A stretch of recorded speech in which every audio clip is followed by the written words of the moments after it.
atas nama Asti Valo dengan NIM 101-2023-0143, kelas D, semester 5, Prodi Pendidikan Agama Kristen, mahasiswa dari Institut Agama Kristen Negeri Kupang. Tugas ini dibuat untuk memenuhi ujian akhir semester pada mata kuliah misiologi. Di sini saya akan membawakan sebuah materi dengan judul Misi dalam Perjanjian Baru. Dan di sini kita akan memahami latar belakang dari misi dalam Perjanjian Baru. Misi merupakan inti dari karya penyelamatan Allah bagi dunia. Sejak awal ciptaan Allah menunjukkan kasih dan perhatiannya kepada manusia. Dalam Perjanjian Baru, misi Allah dinyatakan secara nyata melalui kehadiran Yesus Kristus sebagai juru selamat dunia. Seluruh kehidupan dan pelayanan Yesus tidak dapat dipisahkan dari misi, sebab Ia datang ke dunia untuk melaksanakan kehendak Bapa, yaitu menyelamatkan manusia dari dosa dan kebinasaan. Kitab-kitab Injil menjadi sumber utama pemahaman tentang misi dan dalam Perjanjian Baru. Injil bukan hanya catatan sejarah tentang Yesus, tetapi juga kesaksian iman gereja mula-mula mengenai karya penyelamatan Allah.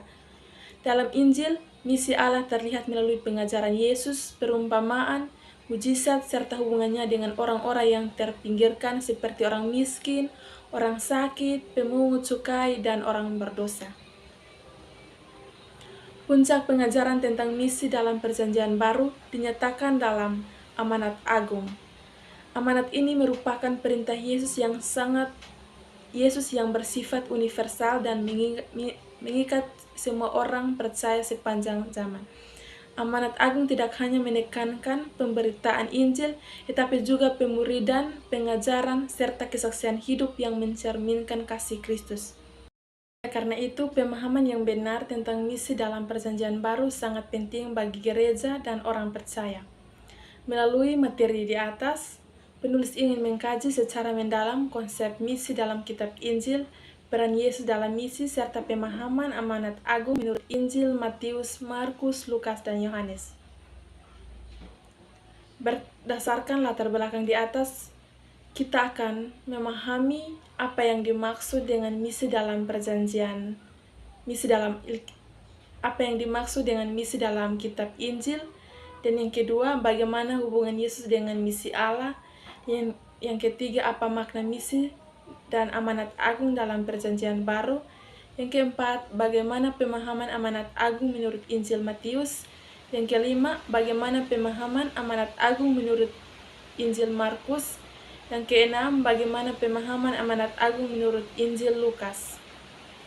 Dan yang ketujuh, bagaimana pemahaman amanat agung menurut Injil Yohanes. Oleh karena itu, misi dalam kitab Injil. Misi dalam kitab Injil merupakan perwujudan nyata dari rencana keselamatan Allah bagi dunia. Injil Matius, Markus, Lukas, dan Yohanes meskipun ditulis dengan latar belakang dan tujuan yang berbeda, namun memiliki kesamaan dalam menegaskan bahwa Allah adalah Allah yang mengutus. Misi tidak berangkat dari keinginan manusia, melainkan dari kehendak Allah sendiri. Dalam Injil, misi ditampilkan sebagai tindakan kasih Allah yang menjangkau semua orang. Yesus tidak membatasi pelayanannya hanya kepada satu kelompok tertentu, tetapi menjangkau semua lapisan masyarakat.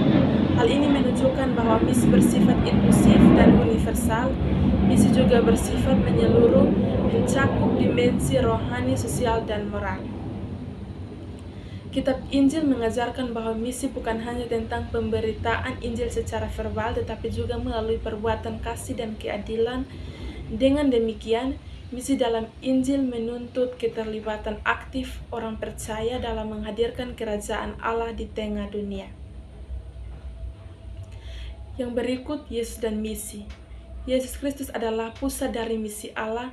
Seluruh kehidupan Yesus merupakan perwujudan misi Allah bagi dunia.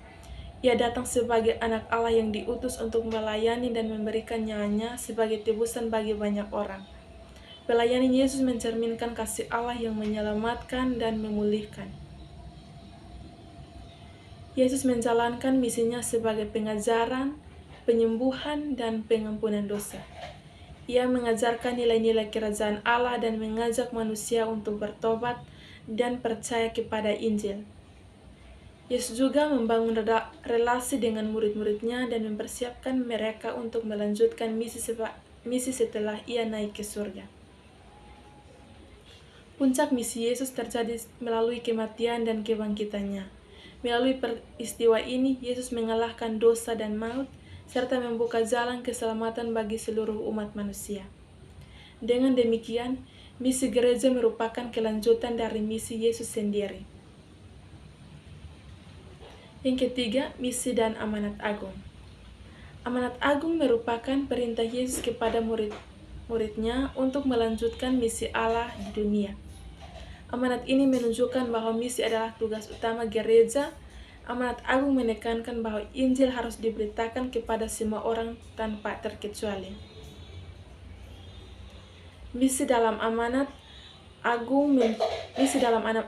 agung mencakup beberapa aspek penting, yaitu pergi memberitakan Injil, memuridkan, membaptis, dan mengajar. Hal ini menunjukkan bahwa misi tidak berhenti pada pertobatan, tetapi berlanjut pada proses pembentukan iman dan kedewasaan rohani. Amanat agung juga menegaskan bahwa misi dilakukan dengan kuasa Allah. Yesus menjanjikan penyertaannya bagi murid-muridnya sampai akhir zaman. Dengan demikian, misi bukan dilakukan dengan kekuatan manusia, melainkan dengan pertolongan Allah. Yang keempat, misi dan amanat agung menurut Matius. Injil Matius mencatat amanat agung dalam Matius 28 ayat 18-20. Dalam teks ini, Yesus menegaskan bahwa segala kuasa di surga dan di bumi telah diberikan kepadanya. Otoritas Yesus menjadi dasar bagi pelaksanaan misi gereja. Penekanan utama amanat agung menurut Matius adalah pemuridan.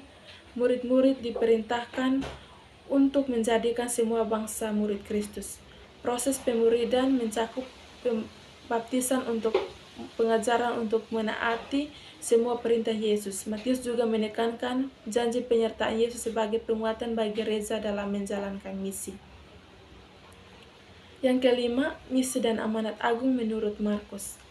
Dalam Injil Markus, amanat agung tercatat dalam Markus 16 ayat 15.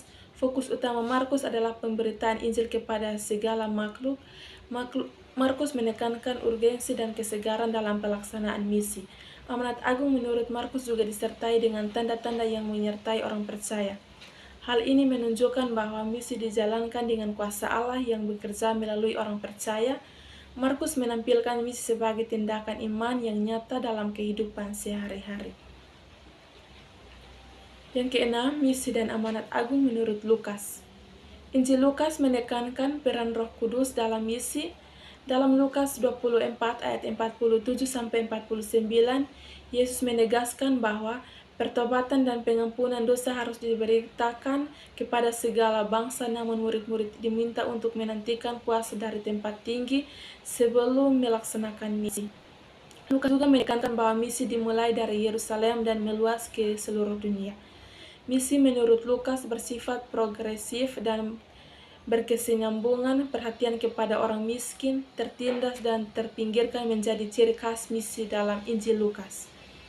Yang ketujuh, misi dan amanat agung menurut Yohanes. Injil Yohanes menampilkan misi dalam bentuk pengutusan. Dalam Yohanes 20 ayat 21, Yesus menyatakan bahwa murid-murid diutus sama seperti ia diutus oleh Bapa. Yohanes menekankan bahwa misi berakar pada relasi antara Bapa, Anak, dan orang percaya. Misi menurut Yohanes menekankan kasih, ketaatan, dan kesaksian hidup.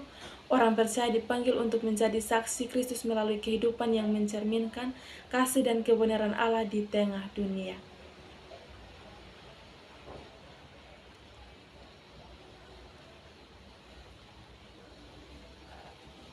Oleh karena itu,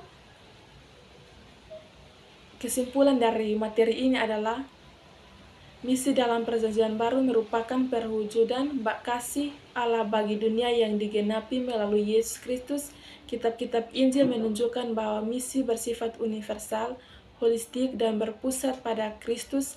Amanat agung menjadi dasar dan arah bagi gereja dalam menjalankan tugas misi. Setiap Injil memberikan penekanan yang berbeda mengenai misi dan amanat agung, namun semuanya saling melengkapi dan memperkaya pemahaman gereja tentang panggilan misi.